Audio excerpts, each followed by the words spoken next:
welcome back to another Impactful Night at Impact Your Education Leadership. This is episode 190. I'm your host, 934 Isaiah on Thursday. Tonight's panelists are Carl Berry, Buddy Thornton, Jerry Green, and Dr. Mel. Buddy Thornton, please say hello to the people. Good evening, everybody, and I am really blessed to be invited back by our beautiful host, Mr. Isaiah Drone, and just glad to be still here and kicking. I don't know about beautiful. And with that being said, thank you so much, sir. And Jerry Green, please say hello to the people, sir. Again, greetings from Oklahoma City. Jerry Green, Black Student Advocate. Glad to be here tonight. Absolutely, sir. And Carl Berry, please say hello to the people, sir. Hello, everybody. This is Carl, Community Care Resource Council, Dallas, Texas.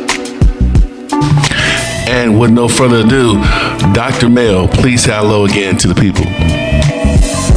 Hello, everyone. This is Dr. Mel from Kansas City, and I'm so happy to be on the panel today. I think it's going to be exciting.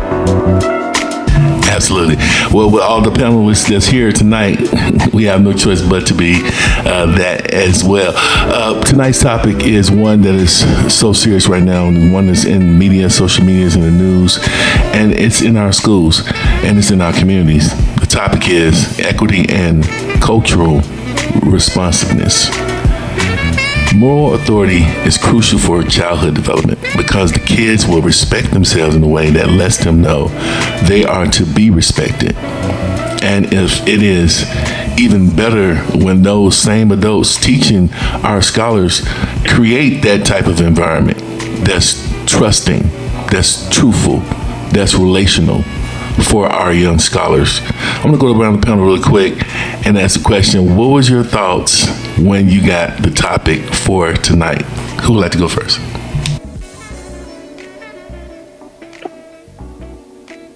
This is Jerry, the Black Student Advocate. My first thought was we can't be talking about school districts and school board administrators if we're talking about moving forward many times with integrity, with respect, and to teach kids how they've been taught. That's a good reply. Who's next? What was the first thought that came to your mind when you got the topic for tonight? This is Dr. Mel. I think I really looked forward to addressing the issues from a student's perspective and what they might think, how they might react, and things that we might put in place to support them in their journey through the educational system. Oh, that was good. Who's next? What was the first thoughts that came to your mind when you heard of the topic for tonight, equity and cultural responsiveness?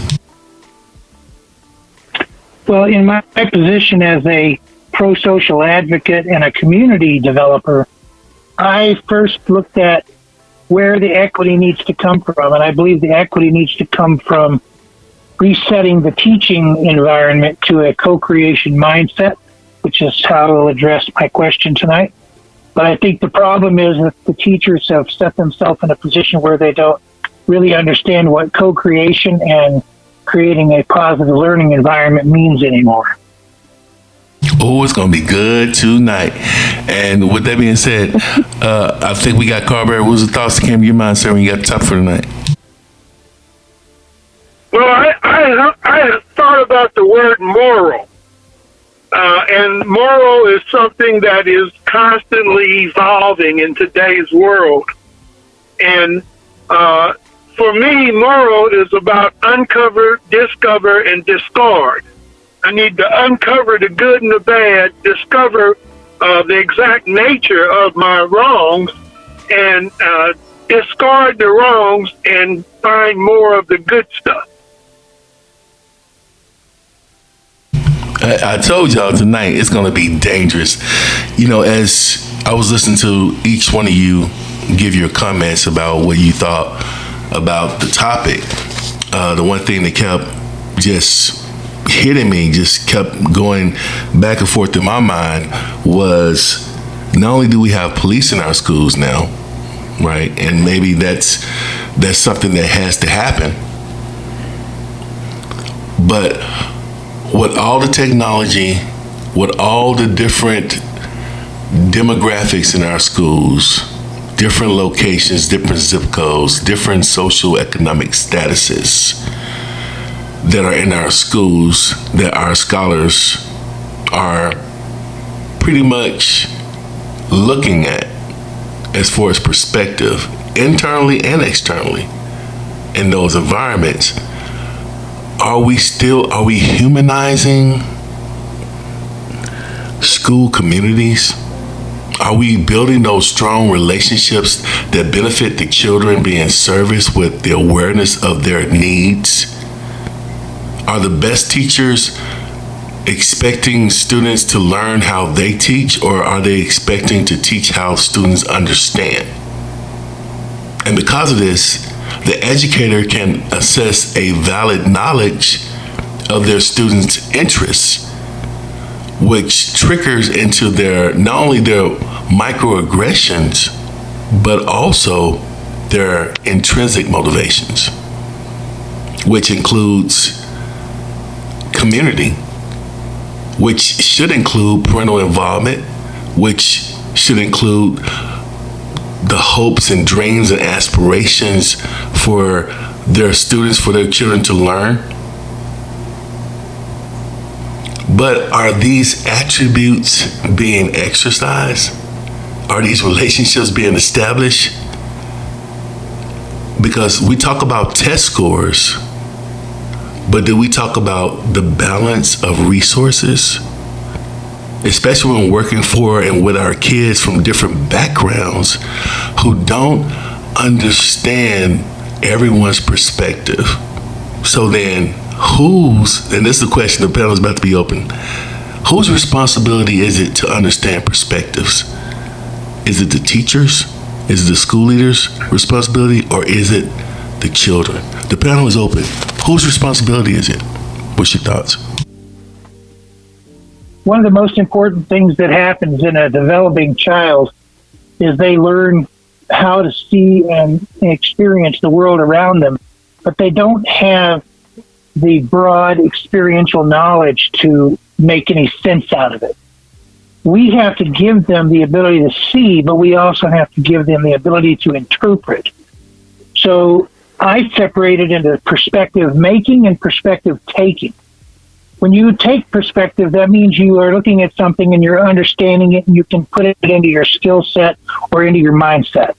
But when you don't, someone else needs to come along who can do the perspective making and clarify this for you. I think Vygotsky said it best when he said, you need a more knowledgeable other. Well, in this case, with perspective, you need a more experienced other who is willing to work with you.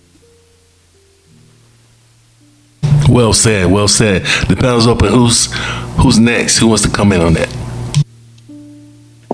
This is Dr. Mel. I think in general, to answer your question about who is responsible, it is the responsibility of leadership to establish the culture and the vision.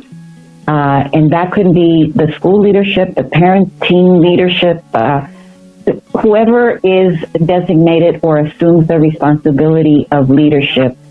It is their responsibility to set the culture that is fair and equitable, looks at resources. And while it is a complex situation, I don't think that situation or that responsibility of leadership can and should be delegated. I mean, it is up to the leaders to make sure that the culture is appropriate for the students. Oh, okay. Let me park the car right here. Because you said something that was so apropos for the discussion, tonight. You said it's the leader's responsibility. But what if the leaders write policy? What if the leaders write a policy that their school policy has to be aligned with, and that this policy comes all the way from the state? And so if an African American girl from Nigeria is wearing a gel over her head and the policy says no headgear, then this goes against this individual's, I would say, Bill of Rights, their freedoms, their First Amendment. It'll go against the Establishment Clause. It goes against the 14th Amendment due process, but because the higher ups wrote it in the policy, were they culturally responsive? Was there equity there? I mean, the panel's open. I just had to say that. Who's next? So this is Jerry, the Black student advocate. So no, they're not culturally responsive. So you got to look at every day school staff break policy. So with that, and just 3 situations I'm dealing with right now, just in the last 4 days, a teacher directly lying on a black student, black male, to set him up for the preschool to prison, saying he stole something from someone else's backpack, and then bullied him to say, tell the truth, when she knew all the time he didn't do it. So there's no equity there, and there's no cultural responsibility, because the teacher has the ability to set a culture within their classroom. The principal had a chance to set a culture at the site. The coordinator had a chance to set the temperature within the district, and then the director, then also the superintendent. So everyone has a role to play if we're going to get this equity piece going in the right direction. And understand, equality is every kid get a pair of shoes. Equity is every kid get a pair of shoes that fit. So that goes down to a situation I'm dealing with also, where the student doesn't have to come up to where the teacher is teaching. The teacher need to go down to the level where the student is, so the student can learn. And then also another situation we're dealing with is heavy-handedness when dealing with black males, because when the black male was assaulted, it was no major issue. But now when a black male makes a mistake and accidentally push a girl down, then he's dealt with a heavy hand. So across the country, I'm dealing with situations where people could make it equitable for students, but they don't. And it seems intentional because it's the same challenges across the board. And I'll land the plane on that. It's getting This is good. Dr. Mel, and I totally agree with what you're saying. I mean, there's no arguing that whatsoever. The leaders may not get it right, but they are responsible for getting it right and being responsive to the needs of the students. So it's on us, the adults, to work towards that goal of making sure that there is equity and that we are producing a culture that is responsive and producing individuals that are responsible. I think it's difficult for students, and I said that I would like to look at all of this from a student perspective. I think it's difficult for students to think about being moral and socially responsible and academically proficient, moral, ethical, when they see adults not living up to those standards. And I think that's one of the biggest issues for me, is the effect that we're having on our students because we adults are not living up to the appropriate standards of professionalism and graciousness, politeness, understanding. I mean, the list is long. I think that many people are trying to do the right thing, but we just don't have it right yet. Dr. Mel, let me say. I agree. Oh, yes, go ahead. I agree with Dr. Mel. Something else, the problem is that students see if they lie, then they will get suspended or expelled out of a district. But they see that the teachers, the staff, the administrators, and also the board lying on a regular basis. So it's hard for a kid who's trying to figure out right from wrong, and this person has a position over authority over me, that how are they doing this and then I'm being punished? How are they able to say that when we know it's not the truth. So that's a hard line for students to try to walk when they trying to do the right thing, but they see people who have the authority over them who are doing wrong and then intentionally lying.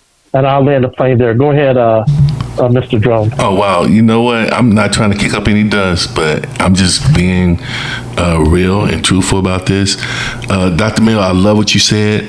I love how you came back in there and just, unpacked that information and clarified it.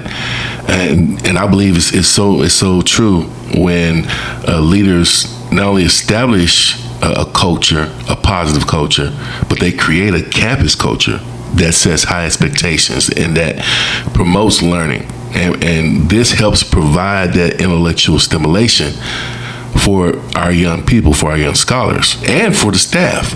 However, what was told to me today in a meeting from one of our teachers, she said to me, she said this, and she was Caucasian. She said, ID3, I came up in a poor environment, but statistics say and literature says that children that come from a socially, economically deprived environment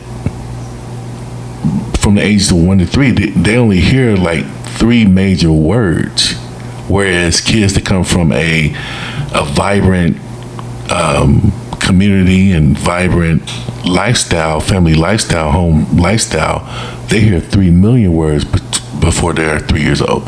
And I said, well, I want to have an open mind about this. What are the 3 words that these children hear from the low socioeconomic environments? And she said the 3 words is go to bed.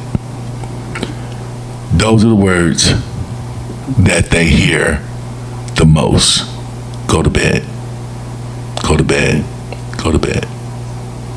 I mean, the panel is open. This disturbed me because I did not have a case to argue against that. The panel is still open. What are your thoughts? This is Carl Berry. I think we have to admit that we don't have a singular line of input anymore. Unity and uniformity are 2 different things. And Stalin knew way back when that whoever controls the media controls the mind. And I agree with Dr. Mel, the teachers have to set the standard, but the standard has to be rooted and grounded in truth and diversity of truth, because so much of morality is a perspective anymore. We can look at sex, for instance, and I had a lady tell me the other day that we have to let people be who they want to be. If we really love them, we'll let them do what they want to do. And that is certainly a perspective. But I think our educators have to acknowledge that there are different perspectives, because we know in this world there are different silos. And we've got different streams of media feeding those silos and fighting to keep us ununified.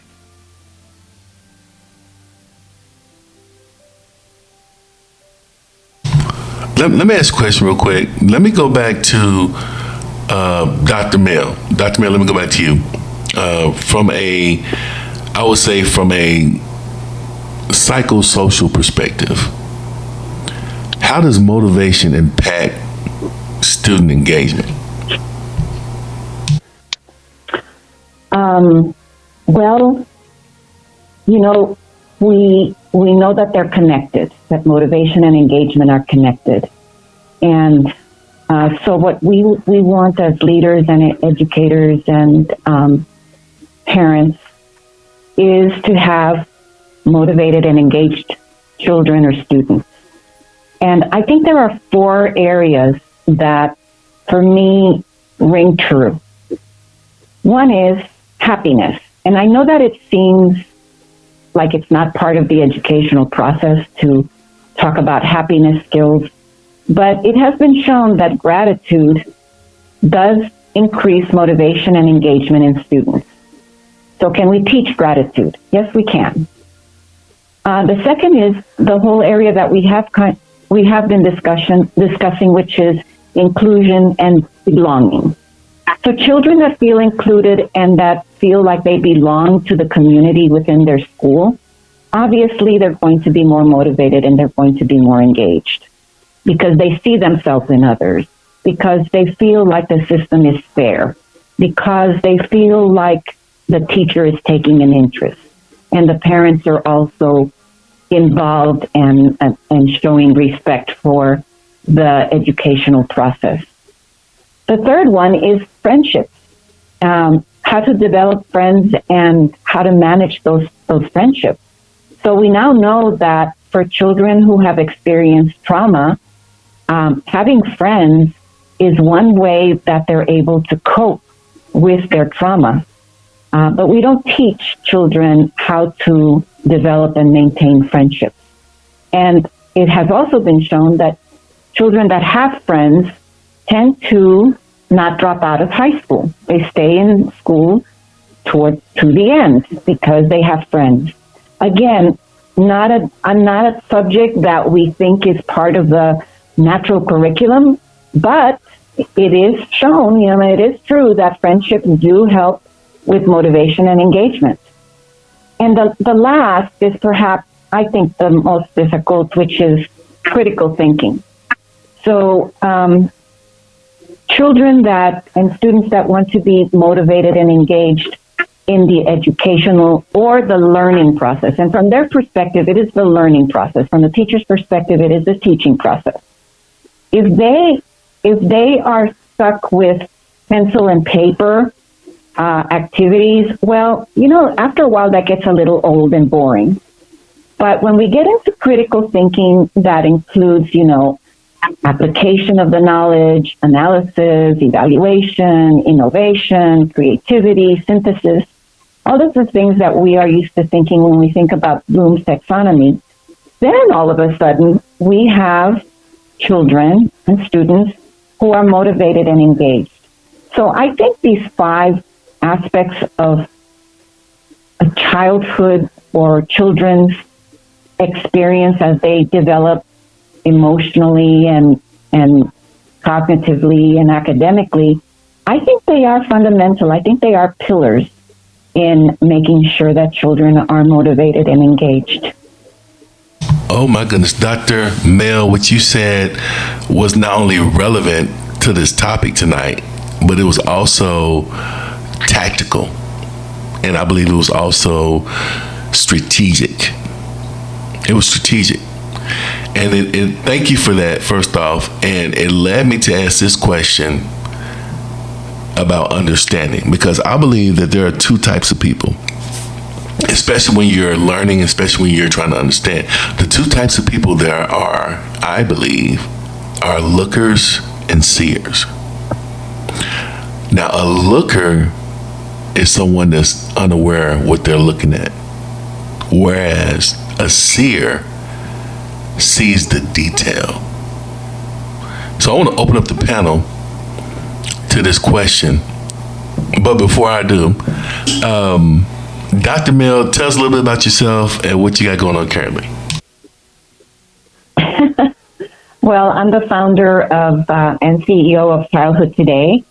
And Childhood Today has a vision, of what I call a vital vision, of graduates that are both academically proficient and also socially responsible.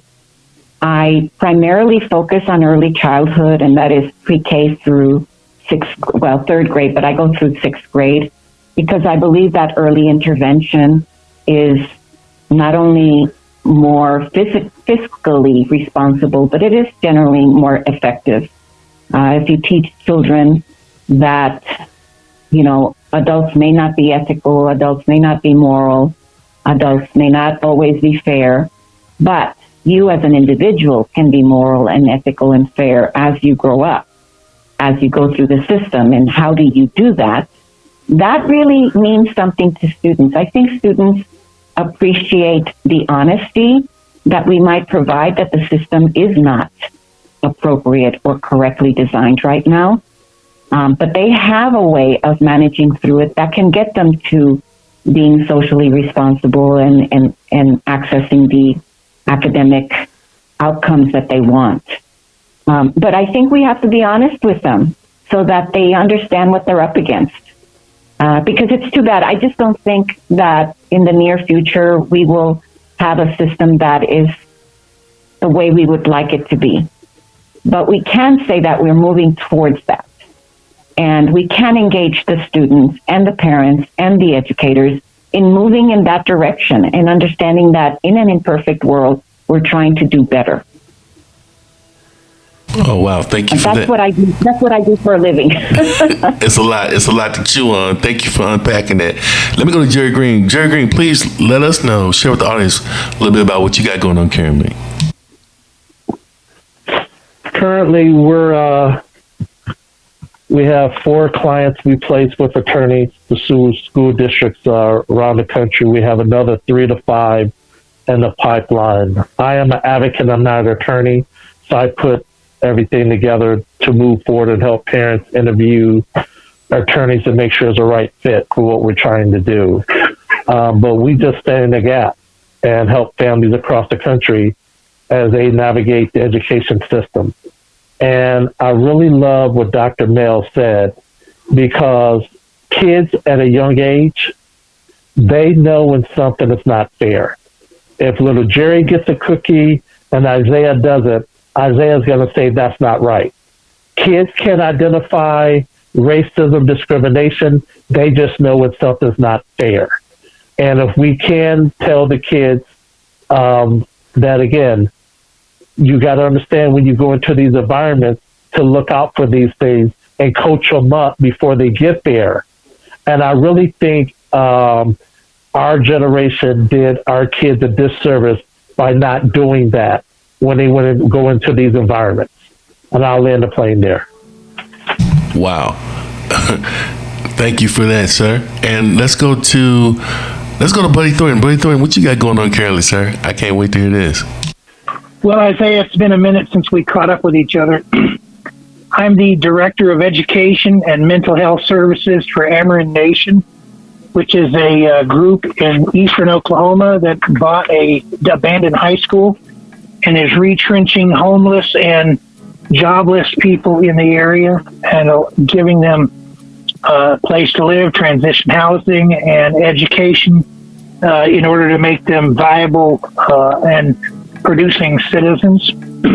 And we are currently also negotiating a deal to assist with the Southeastern United States, the Black Farmers Association, so that we can help bring them up to a more viable living standard, because they have traditionally not had the support or the fair pricing that their counterparts and the corporate farmers get.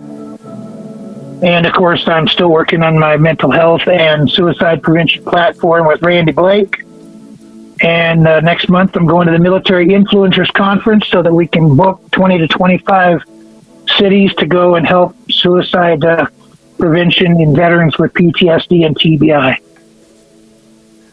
Oh, that's good. And this is suicide prevention. This is anti-bullying month as well. So we applaud you in your endeavors, and keep it moving, keep it going strong. And with that being said, Carl Berry, one and only, legendary. Please let us know what you got going on currently, sir. We've partnered with a national organization, Prison Fellowship, working with the children of parents who are incarcerated and to be raised by a diverse group of caregivers. Could be older siblings, aunts, uncles, family members, and unfortunately even foster care. We are providing through the court system counseling and parenting support and advice. We got a gentleman who himself got out of prison 9 years ago and hasn't had a job, gotten 2 degrees, makes 150 plus a year, telling people that they can defy the odds, that they can overcome the unfairness that we've been talking about that a lot of people experience.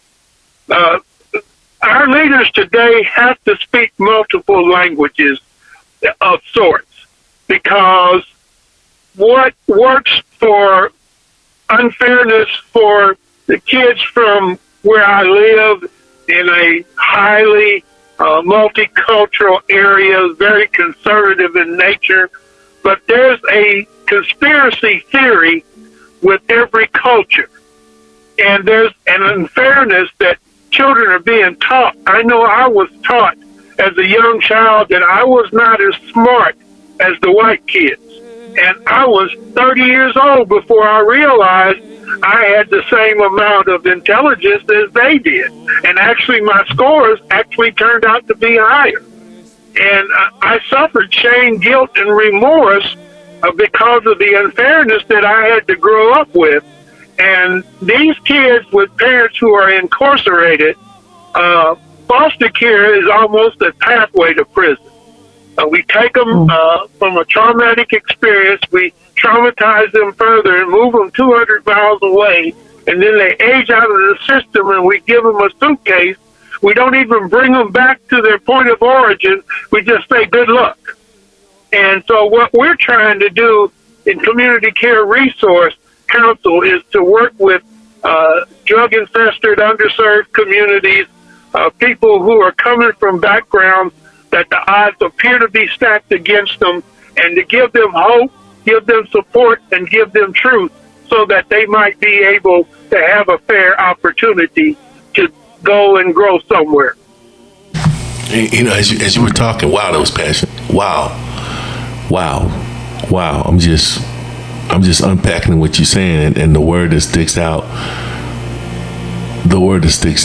unfortunately, is stereotype.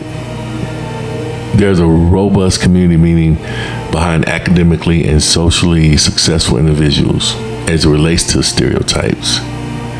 And giving children a strategy that breaks down those, I would say, dispositions. And it exposes them to situations they wouldn't readily see. These situations are outside their normal experiences. And I think it's crucial. No, I know it's crucial. I know it's necessary. It's necessary for them to be exposed against all odds. I talked earlier about the two types of people that are lookers and people that are seers. And I promised to open the panel up. I'm still going to do that. I'm going to open up the panel with this question. How do you determine if students understand? Let me say it again. How can you determine as a parent, as a teacher, how do you determine if people understand what you are saying and they are understanding what's expected for them to do based off of their learning before you decide to go to the next teaching pace?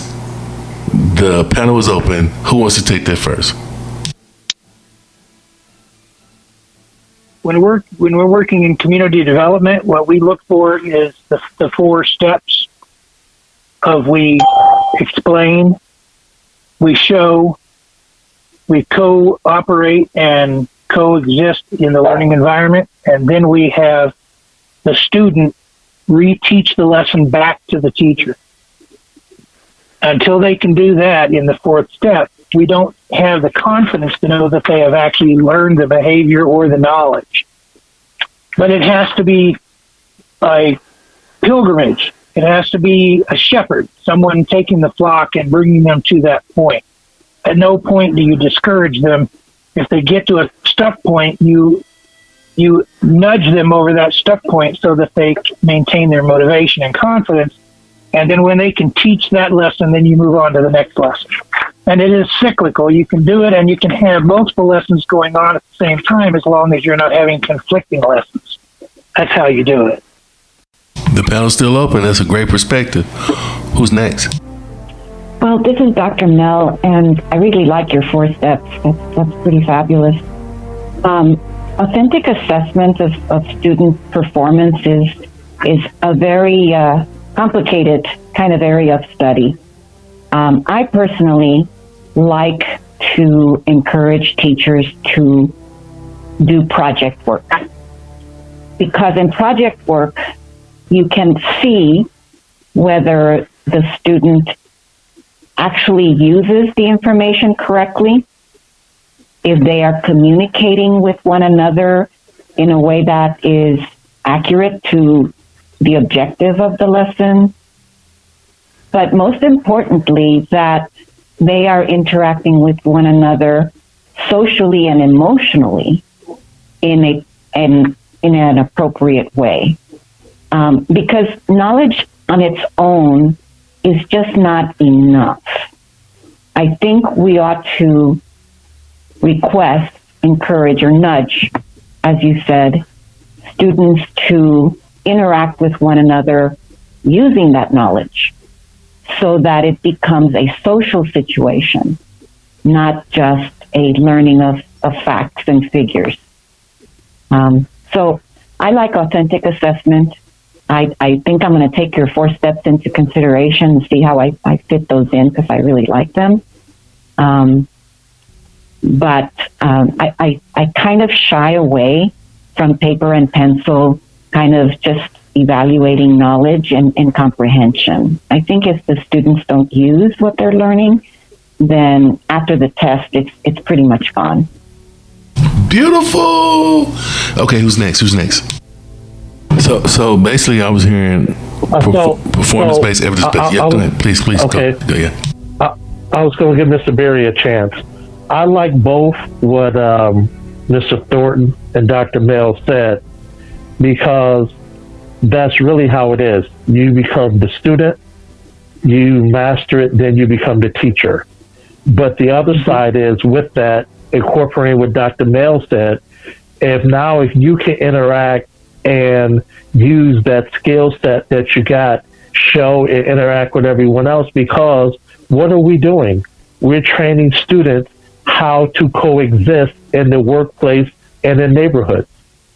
So it has to be where it has to have some hands-on to make sure that is information being passed back and forth and you can coexist, because you got to be able to socialize and get along with people in society and on your job. Oh, that was solid. Listen, buddy, I don't know if you told me this. One of my friends, one of my mentors told me this. They say you never get a second chance to make a first impression.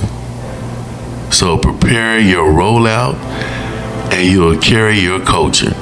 I don't know if that was, but I don't know, buddy, if you taught me that, Dr. Larry Davis taught me that, one of y'all taught me that, and it stuck with me.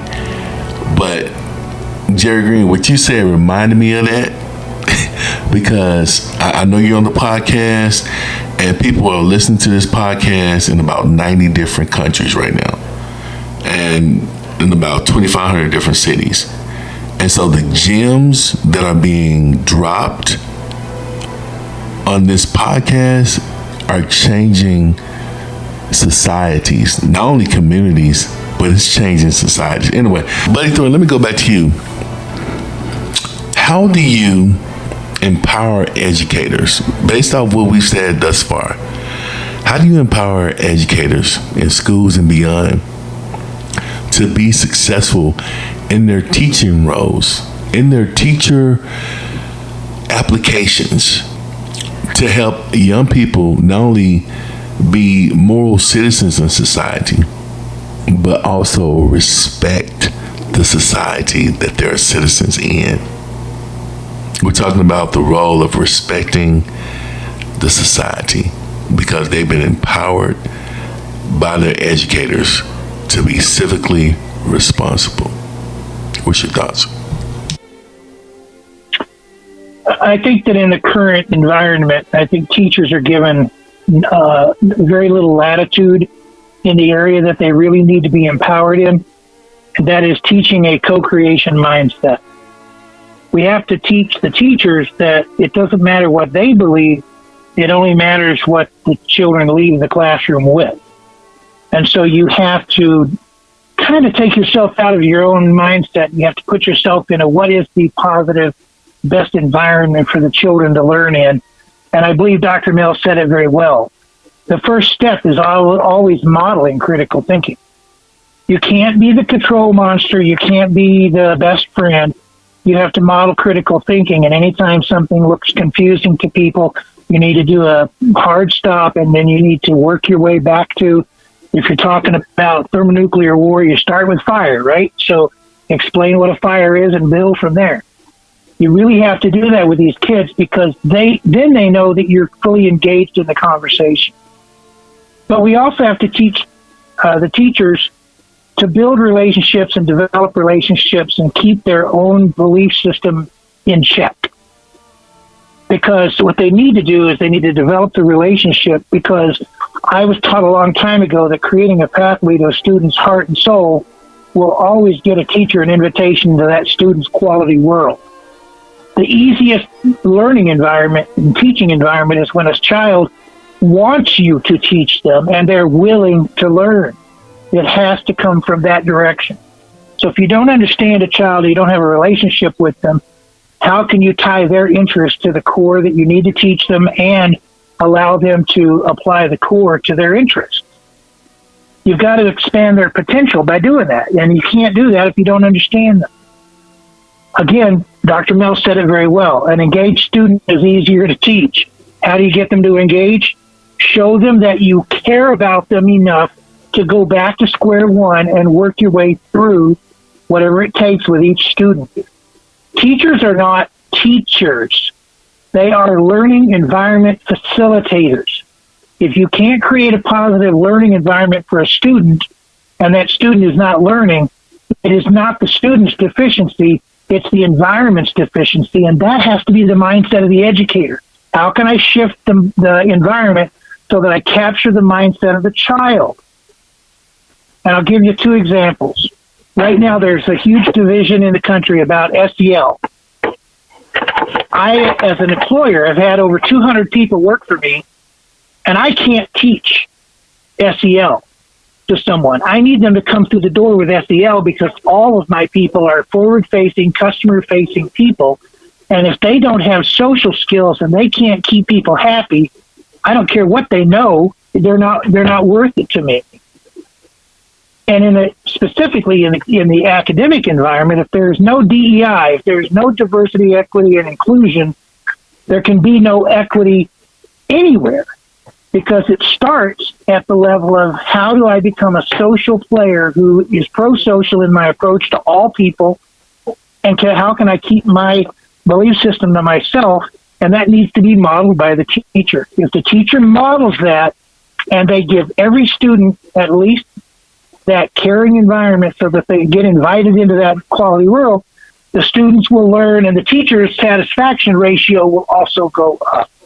And that's how we create a better environment. And that's how we also reach the parents. When their kids are more engaged and happy about going to school, the parents are going to know that. They can't help but know that. Buddy, for years I've been trying to throw you off. For years I've been throwing you curveballs. And every time I throw one, you hit it. And I guess that's why you're always on the podcast.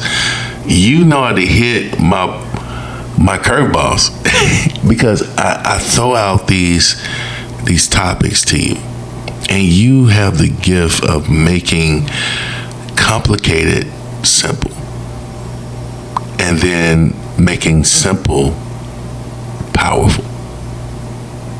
Thank you for your response. Look, the panel is open. The panel is open because I want to ask another question. We're almost out of time, but the panel is open. The question is this, again, empowering educators to build our students' intrinsic motivation, motivating our kids no matter what type of background they have, no matter what type of learning environment they're in. But as Buddy said, being the facilitator facilitating learning environment. The panel is open. What does that look like? What does that look like to you in your perspective? The panel is open. The baseline starts with love. Kids understand many teachers don't care.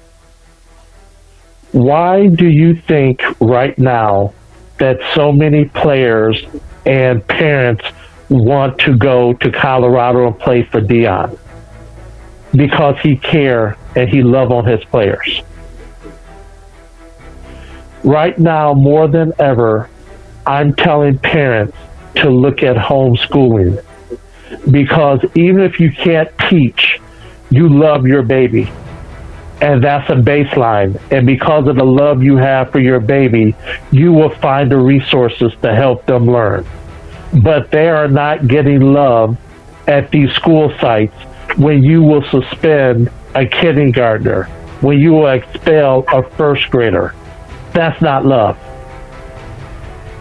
So it has to start with a baseline of people caring and showing the students they care. Because then when you show a student you care and you build that rapport, then you can correct that student. Then that student want to do well for you. Even if they don't have a great environment at home, they want to do well for that teacher. I'll stop there. Hold up, no, you're not. I'm gonna pull you by your coattail. I'm gonna pull you by your coattail because, yeah, and Dr. Mel, hear me out real quick. I gotta share a personal story. I'm about to be transparent. Mr. Jerry Green, a youth advocate, you said something and it brought something back from my youth. When I was a little kid, I think I was like in 4th or 5th grade. My mom was at work, dad was at work. I was in the kitchen and I was cooking, I was frying chicken wings, okay? And my next door neighbors came and knocked on my back door. Isaiah, let's go play basketball. I left the chicken wings on the stove and was out there playing basketball until all of a sudden everybody stopped and started pointing at my house. When I turned around, it was on fire. I freaked out. And I said, my mom is going to kill me. So I ran in the house and I started trying to put the fire. I was throwing water on the stove on grease. So you know what happened? It got worse. And my mom had an alarm system, so it notified the fire department, and so the fire department was on the way, and then my mom was on the way. So long story short, my mom and fire department got there at the same time. I'm bending down on my knees, waiting for my mom to strike, and she runs up to me and grabs me in her arms and says, "I thought I lost you." She didn't say, "You burned at my house." She said, "I thought I lost you." Teaching with love. Dr. Mel, what's your thoughts? Well, I'm going to jump in here because I think the theme of love is so important. I like what Mr. Thornton said, and certainly your story about your mother's love is, it's just heart. It warms my heart. But what I'd like to, as it pertains to empowering teachers, perhaps one of the issues that is causing all of these problems is that there is very little self-love.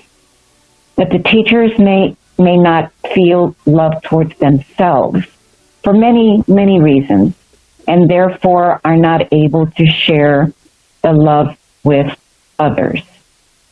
So your mother obviously loved you, so it was a natural way of her responding. And if teachers, because she had self-love, she was able to project her love on you in a very difficult situation. I believe that teachers, if they have self-love, could do the same. But I worry that society has made it difficult for teachers to love themselves and be proud of their profession. And therefore, with high frustration, they are unable to respond appropriately and fairly to their students.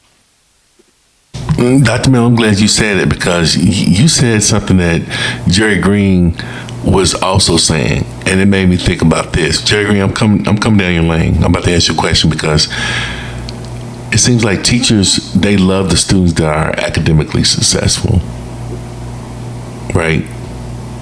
But what happens when they don't become successful anymore? What do? You throw them away?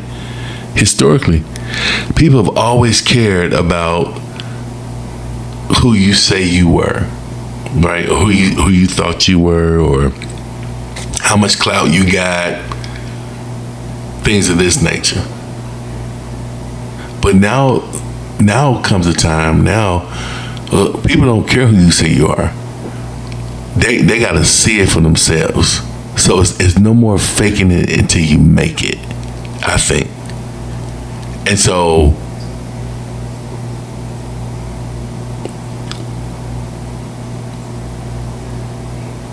what does this mean to you? And if we look at the big picture, if we look at society, if we look at media, Carberry said, you see all of this, I would say, fake news. You see all of the hoopla, but at the foundational level, what's the big picture? What does it all mean if you don't care? If you don't give second chances? What does that mean to you? That's the question, Jerry Green. What does that mean to you if you hear, all right, I'm just going to say, what does fakeness mean to you? I'm just going to go ahead and say it. I'm trying to look for a political correct way to say it. But you know this person is fake, but you still got to teach him. You still got to work with him. How do you navigate around that? Well, the first thing is, once you know, then you can address and strategize and understand what you can and can't do around that person. Meaning that if I know someone is not real and they're fake, then I'm going to play them in that fake box. Meaning that I'm not going to tell them what the strategy is or what the future plans are and things like that, because they might try to sabotage that. So what I'm going to do is just give them very limited access to what the plan is, but then move my plan in silence, just like the G and lasagna, move in silence.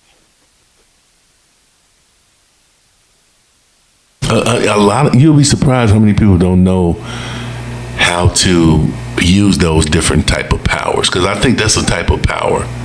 That's a type of law. That's a type of law of power. Knowing how to navigate around that pit. Let me go to Carberry. Student mindsets, especially in the Black and brown communities, and the unfortunate connection to those belief systems that have been established, I'm going to say, all the way back to the black codes during the Reconstruction era in the United States. Because when I lived overseas, when I lived in Asia, I didn't see those belief systems so robust, so strong, so solidified, so ingrained. When I lived in Europe for 4 years, I did not see those mindsets and belief systems that were so stringent and so strong. But when I got back to the United States, I saw it again. I was like, wow.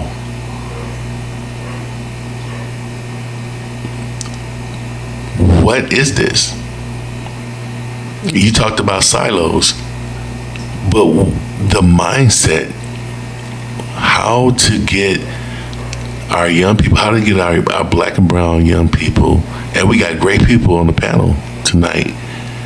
we need more like-minded people, but how do we pull them out empathetically out of that silo?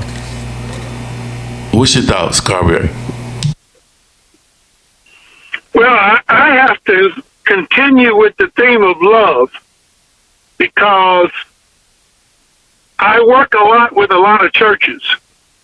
And for so long, churches were trying to convince people that their method was the right one. We pray the right way, we baptize the right way, we worship the right way. And I had an unpopular methodology that said that people don't care how much you know until they know how much you care. And we had to start dealing the people's their needs with what they wanted. We had to show them we cared about them and not about how they prayed or whether they were baptized with water or whether they were sprinkled or whatever. And so the point I'm really trying to get to goes back to the ghetto when I was a little boy. One of the first things I learned in the inner city, in the projects, was a technique that they called the nut roll. And I think that goes to what I think Brother Green was saying, is that sometimes you just got to play crazy to see if people are trying to play you. You play like you don't know, play like you don't understand, play like you don't see them coming, and as long as they think you're weak and think that your meekness and your humbleness is a negative factor, they're going to try you. And so for me, what I see in the mindsets, particularly in the black and the brown community, is that the more we show people that we care, the more we understand that people need to be shown how to do even sometimes the simplest of things. I work with an organization that teaches Spanish elderly people, matriarchs of the family, how to go to the doctor when they get to the building, take 2 doors to the right, go to the second floor, turn left, and go to the third door, and actually pre-plan and show them how they're got to do and how they got to operate to get to where they want to go.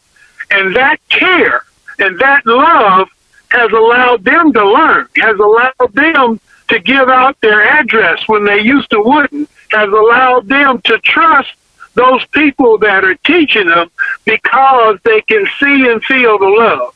So for me, it's still a basic phenomenon when with these kids that our parents are incarcerated, when we can show them that they are love worthy, they respond and they do all they can to try to get you to feel the same way about them that they feel about you. They want to reciprocate.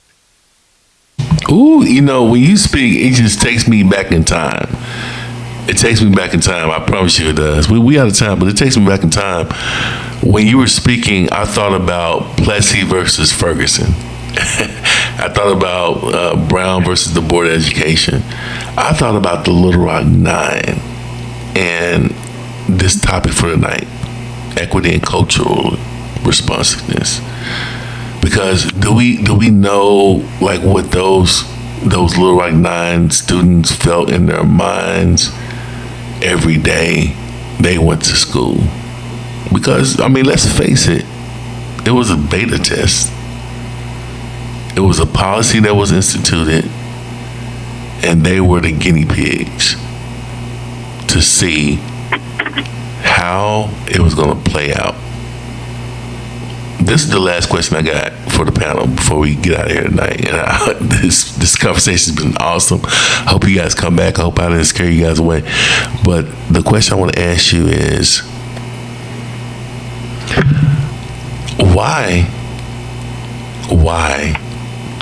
why do you do what you do in education? The panel's open. Who wants to go first?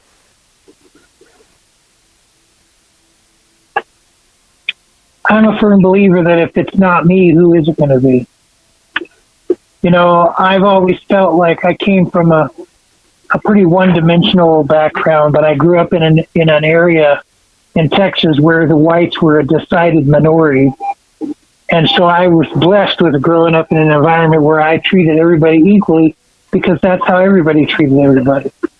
It was definitely not the norm when I was growing up, and I'm almost 70 now, so obviously that was a bygone era. But I really do believe that, you know, we have to return back to an idea that, you know, was presented 300 years ago when it was said that there's value in being instead of doing. And I think that if somebody's there, they have value, why can't you take that value and increase it 100-fold by just applying some of the gifts that God gave you? And so if it's not going to be me, who is it going to be? I just believe that that's been God's mission for me, and that's how I treat my world, and that's what I want to do. Excellent, excellent. Who's next? My organization says it, community care. I believe that we as a community are the ones that are going to make a change. The government's not going to do it. The educational system's not going to do it. The church is not going to do it. It's we, the Buddy Thorntons and the Dr. Mills and Greens and Davises and drones of the world that get together, have these meaningful conversations, take the risk to be transparent and believe and say what they believe and actually care to the point where it's not done for money, it's not done for recognition, it's not done for anything other than the others around me. And that's why I do what I do. I don't do it for any other reason than just every once in a while I get to see somebody smile. Every once in a while I get a phone call from somebody that was going down the drain and they're now living good. And that is the reward. Oh, my goodness. Who's next? This is Dr. Mel. There are lots of reasons why I focus on early trauma.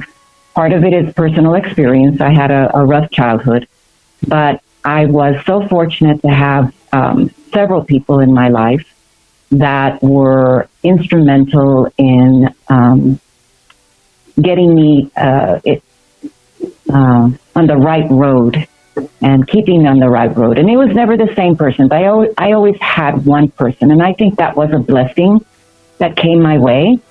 And then I think maybe because of that, I studied education and psychology, and I believe I have an insight into that dilemma because I went through it, and I emerged resilient and positive. And so I feel like I am not an exceptional person. I feel that I am like everybody else. I was just fortunate that I had people like you all, that both, community developers and people interested in education that showed me love and caring, and therefore I made it through. So I feel like if I can make it, then others can make it. And if we're just able to edge the system and the politics and the teachers' colleges and the publishing houses that produce our curriculum, if we're able to bring everybody that has a stake in this together, we can make a difference.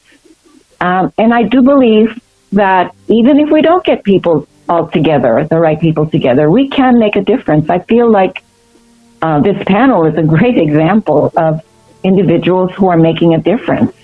And be it through love or modeling or conversations such as this, I think it helps us to move forward and just continue the mission that was given to us, because I'm not sure it was my mission. I think it was a mission that was given to me. And I pursue it with passion and dedication every day because I believe in it. Oh, so well said. Who's left? Who's next? It's Jerry, the Black student advocate. So I would say, because I was that student, and when I say that, they wanted to hold me back in kindergarten, but my mom said, no, just push them to first grade and let's see what happens. And the thing is I was just too immature to sit down, because I could read, because back then we were getting the highlight books. So I could read, so they end up holding me back in first grade. So because I had so much energy, I could see how today they would have labeled me ADHD or ADD or something like that. So when I hear students, and because my mom was a big advocate for me and my other 8 siblings, and I'm the 8th out of 9. So being that she was such a great advocate and stood in the gap, the work I do now is legacy, because of how she stood in the gap for us. And so when I'm advocating and I'm standing in the gap for these students, I'm mirroring and seeing little Jerry on the other side of the situation. And like I said, I'm just standing on my mom's shoulders for the work she did already. Impact of Educational Leadership Podcast.